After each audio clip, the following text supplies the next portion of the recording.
के बाद उसके हरम की महिलाएं और उसकी पत्नी आखिर कहाँ गईं? क्या उन्होंने किसी और से शादी कर ली या फिर कोई और राजा उन्हें जीत कर ले गया? ये सब बातें आपके मन में भी कभी कभी उठती होंगी कि आखिर खिलजी जैसा चालाक और ताकतवर सुल्तान जिसने औरतों को जीतने के लिए इतनी सारी जंगें की, तो आखिर उसने अपने अंतिम समय में भी अपनी पत्नियों के लिए कुछ न कुछ सोचकर तो जरूर रखा होगा। दोस्तों, आज का ये वीडियो बहुत ही ज्यादा रोमांचक होने हमारे YouTube चैनल को सब्सक्राइब करें और नई वीडियो की नोटिफिकेशन के लिए बेल आइकन को दबाएं। वाला है, क्योंकि आज हम आपको अलाउद्दीन खिलजी और उसकी पर्सनल जिंदगी से जुड़े कुछ ऐसे रहस्य बताने वाले हैं जो आपने आज तक किसी से नहीं सुने होंगे।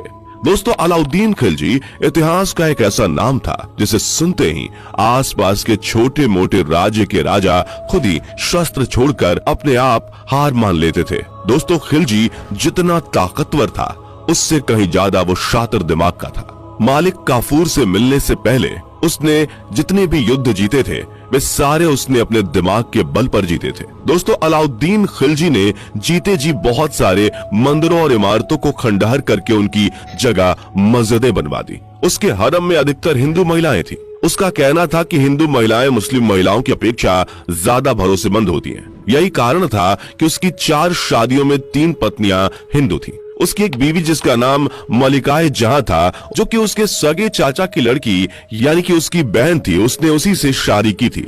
उसने मलिकाए जहां से इसलिए शादी की थी क्योंकि वो अपने चाचा जलालुद्दीन खिलजी की सल्तनत को हथिया कर उनकी जगह लेना चाहता था। मलिकाए जहां से शादी के बाद उसने अपने चाचा यानी कि मलिकाए जहां के पिता यानी कि जलालुद्दीन खिलजी की हत्या करके उनकी सल्तनत को कब्जे में कर लिया और उनकी गद्दी पर राज करने लगा। दोस्तों, ये एक लड़ाई और जीत के तौर पर अलाउद्दीन की पहली सफलता थी। जलालुद्दीन के मरने के बाद जलालुद्दीन की सारी रखैल और उसके सारे सिपाहियों को अपने हक में मिलाकर उन पर कब्जा करके अलाउद्दीन का जज्बा 7वें आसमान पर था। लेकिन कहते हैं ना कि जो इंसान सफलता को पाने के लिए गलत रास्तों का इस्तेमाल करता है वो जितनी जल्दी सफल होता है उतनी ही जल्दी सफलता की सीढ़ियों से नीचे गिरता है। अलाउद्दीन ने अपनी ताकत और चतुराई से जो भी कमाया वो सब मिट्टी में मिलने में देर नहीं लगी।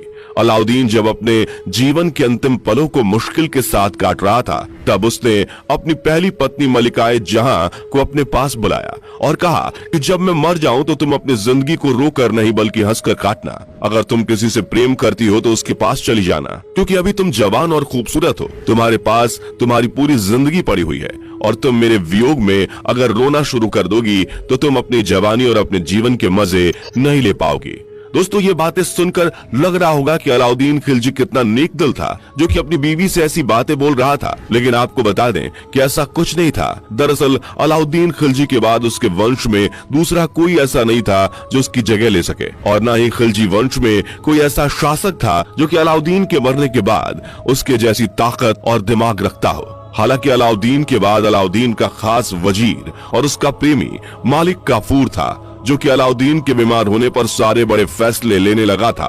अलाउद्दीन उससे इतना ज्यादा प्यार करता था कि मालिक काफूर के हर फैसले को वो अपना फैसला बता देता था। यूं तो अलाउद्दीन के बाद उसकी विरासत और उसके पूरे राज्य को हथियाने का पूरा षड्यंत्र मालिक काफूर ने रच ही लिया था, लेकिन सारे राज्य और सल्तनत को पता था कि मालिक काफूर एक हिजड़ा है जिसे 1299 में गुजरात के एक बाजार से खरीदा गया था और वो एक हिंदू ब्राह्मण है, जिसकी वजह से अलाउद्दीन के वजीर उससे और भी ज्यादा चिढ़ते थे। हालांकि बाद में उसे मुस्लिम बना दिया गया था, लेकिन अलाउद्दीन के वजीर शुरुआत में उससे चिढ़ते थे। उसका एक बड़ा कारण ये भी था कि मालिक काफूर ने अपनी सुंदरता और अपने युद्ध कौशल से अलाउद्दीन का दिल जीत लिया था और कभी कभी वो रात में अलाउद्दीन का दिल भी बहलाता था। हमारी बातों से आप समझ रहे हैं कि हम क्या कहने की कोशिश कर रहे हैं, लेकिन अलाउद्दीन के वजीरों ने पहले से ही अपनी एकता में एकजुट होकर यह प्रण कर लिया था कि मालिक काफूर को हम सुल्तान किसी भी हालत में नहीं बनने देंगे।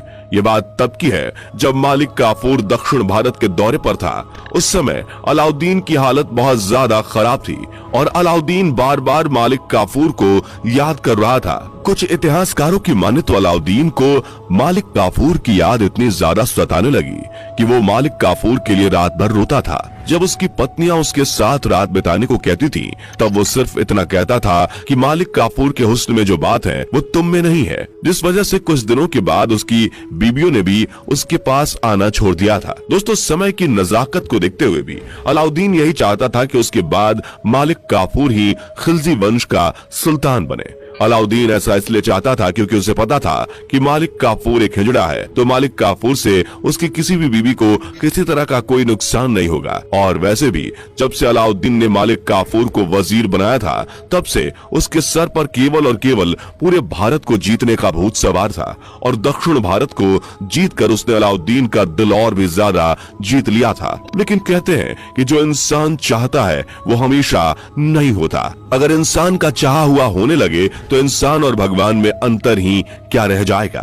इस बात को लेकर अलाउद्दीन ने अपने वजीरों से मालिक काफूर के बारे में बात की तो सबने इस बात का विरोध किया और कहा कि उसने भले ही बाद में इस्लाम कबूल किया हो, लेकिन है तो वो एक ब्राह्मण ही, और क्या पता कल को अगर मालिक काफूर ने धोखे से सभी को मारने की कोशिश की तो फिर हम सब क्या कर सकते हैं। इसके बदले में खिलजी ने कहा कि मैं सालों से मालिक काफूर को जानता हूँ, वो ऐसा नहीं करेगा और न ही मालिक काफूर हमारी रानियों पर कभी गंदी नजर डालेगा। इस पर एक बूढ़े वजीर ने कहा कि वो एक हिजड़ा है, औरतों पर तो वो वैसे भी नजर नहीं डालेगा, लेकिन सोचिए अगर उसने रानियों को जान से मार दिया तो फिर क्या होगा। ये सारी बातें बहस पर खत्म हुई जिसका कोई निष्कर्ष नहीं निकला।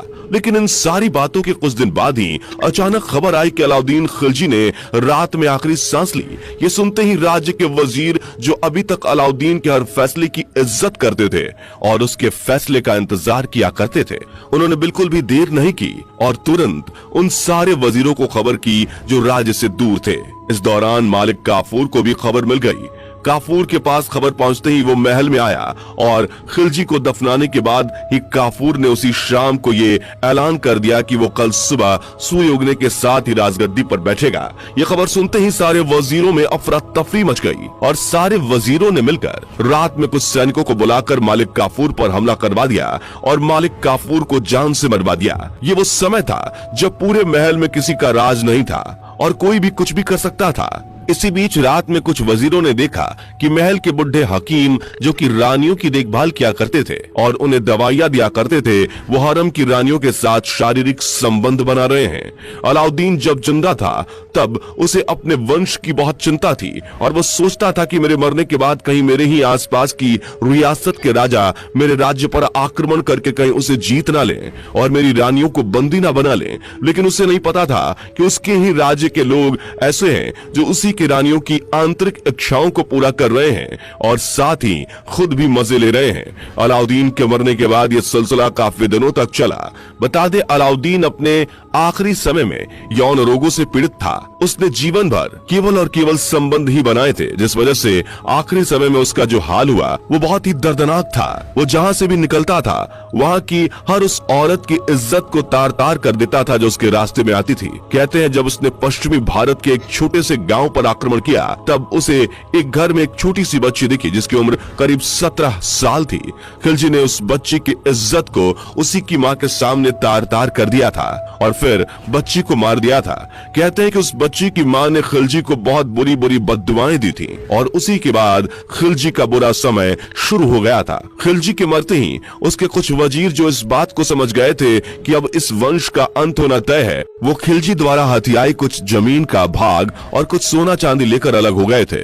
लेकिन कुछ वजीर खिलजी की हरम की रानियों में फंस गए और उनके सौंदर्य और हुस्न में डूब गए और उनसे अपने जिस्म की आग बुझाने लगे, क्योंकि खिलजी वैसे भी कई दिनों से बीमार था और उसके मर जाने के बाद कोई नहीं था जो उसके हरम की औरतों का ख्याल रख सके, जिस वजह से उसके हरम की औरतें दरबान और सिपाहियों को ही अपने कक्ष में बुलाने लगी थी। लेकिन इन महिलाओं की इच्छाओं को खिलजी के हकीम पूरा करते थे, क्योंकि उनको दवाओं और जड़ी बूटियों की काफी जानकारी थी जिनको खाकर बनाकर वो हरम की महिलाओं को पूरी तरह से संतुष्ट कर देते थे। यही कारण था कि हरम की खूबसूरत लड़कियां और औरतें जवान और हष्टपुष्ट सिपाहियों को छोड़कर बूढ़े हकीमों की तलाश में रहती थी।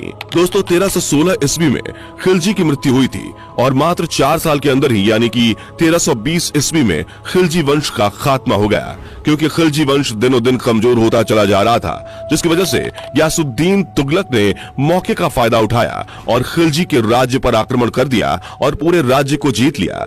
इस तरह से पूरा खिलजी वंश खत्म हो गया और तुगलक वंश का जन्म हुआ। हमारे YouTube चैनल को सब्सक्राइब करें और नई वीडियो की नोटिफिकेशन के लिए बेल आइकॉन को दबाएं।